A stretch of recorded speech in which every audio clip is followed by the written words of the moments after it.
Okay, on page 6 of our notes, we're talking about logistic growth models. Interestingly, before COVID-19, we had this example here about an epidemic.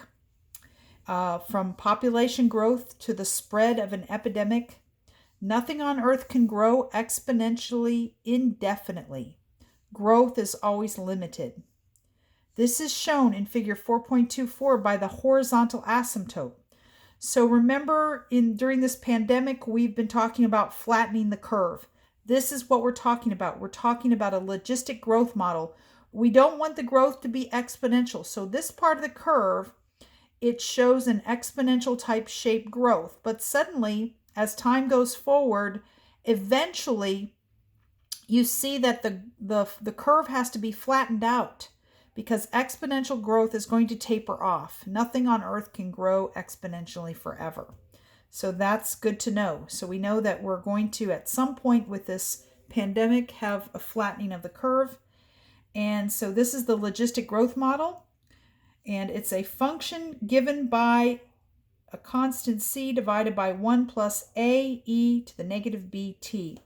A, B, and C are constants where C is greater than 0 and B is greater than 0. As time increases, in other words, t is approaching infinity, this expression in the model approaches 0. So our function value gets closer and closer to this C line, and it's going to level off. That's the flattening of the curve. This means that y equals c is a horizontal asymptote for the graph of the function, and the a can never exceed c. So the number of cases for COVID-19 is going to have a cap, a high ceiling point. And c represents the limiting size that a can attain. So let's look at an example here. We have a logistic growth, and the function is f of t equals 100,000 divided by 1 plus 5,000 e to the negative t, and it describes the number of people who have become ill with influenza t weeks after its initial outbreak in a particular community. So we want to find the number of people initially affected. And we're going to take our function and we're going to evaluate that function at 0.